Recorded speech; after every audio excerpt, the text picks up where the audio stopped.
সব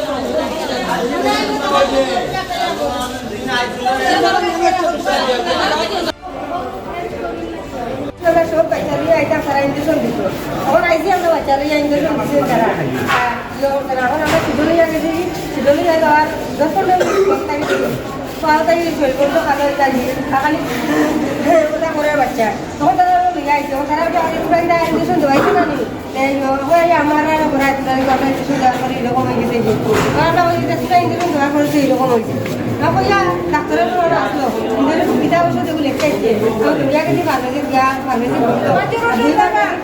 দুই ফার্মেসি গেছি পাইছি না না ভাইয়া এসে আইসি আইয়া ডাক্তারও নাই কেউ নাই আর বাচ্চাই ইয়ে যাও না এটা 15-20টা বাচ্চা ওদের না করে তারা লইয়া দৌড়ি তারা মাপুন দেওয়ায় তারা বাচ্চা বাঁচাইতে বলে নার্সে আইয়া না ডাক্তারও আইয়া নার্স আসেনি এখন নার্স আসে ইঞ্জেকশনটা দিছিল কি দেহ পেটে ইঞ্জেকশনটা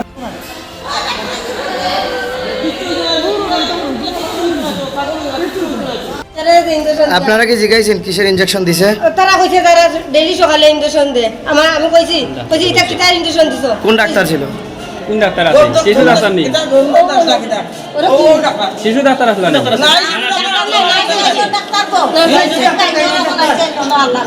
ইনজেকশন কিসের ইনজেকশন দিছে আপনারা জিজ্ঞেস করেননি? জিজ্ঞাসা যে এটা কি ইনজেকশন দিছে করতে সকালে তারা ইনজেকশন দেয় তারা ডেইলি সকালে দেয় বিকালে দেয় আগে যে ইনজেকশন দেয় তারা আমরা কিসে জানি লেখাপড়া নাই আমরা ভূগোলের মানুষ কিটা এরপরে আমরা কইছি আমরা উল্টা এইরা মাথাটা পরে মরলেই দামি আর সদা ইগা ডিস্ট্রিক্ট কিটা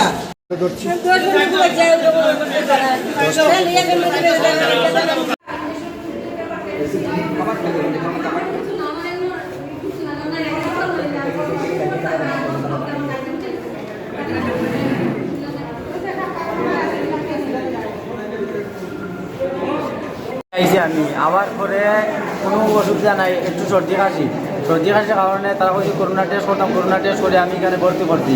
করার পরে কালকে রাত্রে পর্যন্ত আমার মাইয়া পালা, আজকে সকালে তারা ফ্রি একটা ইঞ্জেকশন কোন ডাক্তার আছে তারা নিজেও জানি না, ডাক্তারে ইঞ্জেকশন লেখার পরে ডাক্তারটা বাকি গেছে, তারা ইঞ্জেকশনটা দিছে। দেওয়ার পরে আজকে সব বাচ্চারা এইরকম বাচ্চারা তোমার কীরকম শ্বাস ফলাইতে পারছে না বোঝা যায়, তারা গোলাপ থেকে টিপা মারি ধরছে, আর তার শরীর তারা খালো হয়েছে যাচ্ছে আর খানটাছে খুব বেশি মানে এইরকম কেমন হইব। তারা গভর্নমেন্ট হসপিটালে দিয়ে আমরা গরিব মানুষকে বাঁচার লাগিয়ে আই টাকা পয়সা আমরা নাই, গরিব মানুষ আমরা দিনে রুজু করে দিনে খাই, যদি এইরকম হয় আমরা কেমন হইব এটা। তখন গভর্নমেন্ট হসপিটালে আমার কারণটা কিনা হয়েছিল আমরা টাকা পয়সাটা একটু বাঁচার লাগে, আমরা গরিব মানুষ আমরা যদি 2 টাকা কম লাগে গভর্নমেন্ট হসপিটালে আমরা এটাই ভালো। মাননীয় প্রধানমন্ত্রীর কাছে আমি এটাই অনুরোধ যে ত্রিপুরা ডিস্ট্রিক্ট অনুভূতি কৈলাসর হসপিটালে একটু ডাক্তারের কোনো শিশু ডাক্তার আপাতত 1 মাস ধরিয়া নাই, 1 মাস ধরে শিশু ডাক্তার নাই বা কোনো ডাক্তারও নাই। আর যারা ডাক্তার দেখতে তারা গাইনিক ডাক্তার দেখতে আছে শিশু বাচ্চারা এরকম যদি তারা দেখে তারা উল্টাপাল্টা ইন্স্যুরেন্স দিয়ে শিশু বাচ্চারা কেমনে পাবো, আমরা গরিব মানুষ কেমনে পাবো, আমরা গরিব মানুষ তো এইটার লাগিয়ে হসপিটালে ভর্তি হয়েছে হাসপাতালে। ঠিক আছে, কেউ জ্বর, কেউ পাতলা পায়খানা নিয়ে 1-2 দিন আগের থেকেই ভর্তি আসছিল। এজ ইউজুয়াল আমরা অ্যান্টিবায়োটিক ইঞ্জেকশন দিই এবং সেটা কোনো কিনা ইঞ্জেকশন না, গভর্নমেন্ট সাপ্লাই ইঞ্জেকশনেই ডক্টরস প্রেসক্রিপশনেই ছিল, সেফ্লাইজুম ইঞ্জেকশনের নাম। ঠিক আছে, ওই ইঞ্জেকশনটা আমরা স্কিন টেস্ট করার পরেই দেওয়া হয়, মানে নর্মালি স্কিন টেস্ট করেই দেওয়া হয়েছে সবাই। কিন্তু গতকালকে না আজকে সকালে আজকে এই ইঞ্জেকশনটা কালকেও পাইছে, কালকে কি সেম বেচে পাইছিল, কিন্তু আজকে ইঞ্জেকশন দেওয়ার পরে দেখা গেছে যে কিছু বাচ্চা একটু অ্যালার্জিক রিয়াকশনের মতো হয়ে গেছে। হ্যাঁ, তো এর মধ্যে অ্যালার্জি রিয়াকশনের জন্য যা যা করা প্রয়োজন, হ্যাঁ যা যা ইঞ্জেকশন দেওয়া প্রয়োজন আমরা বাইরেই দিয়ে দিচ্ছি। এর মধ্যে কিছু বাচ্চা দেখা গেছে ইঞ্জেকশন দেওয়ার পরেও একটু খারাপ হয়ে গেছে, এগুলোর আমরা আগরতলা পাঠাচ্ছি। ইঞ্জেকশনটা যে ইঞ্জেকশনটা দেওয়া হয়েছিল এটা অ্যাকচুয়ালি আমরা হাসপাতালেই সেপ্ট্রাইজন ইঞ্জেকশন গভর্নমেন্ট সাপ্লাই।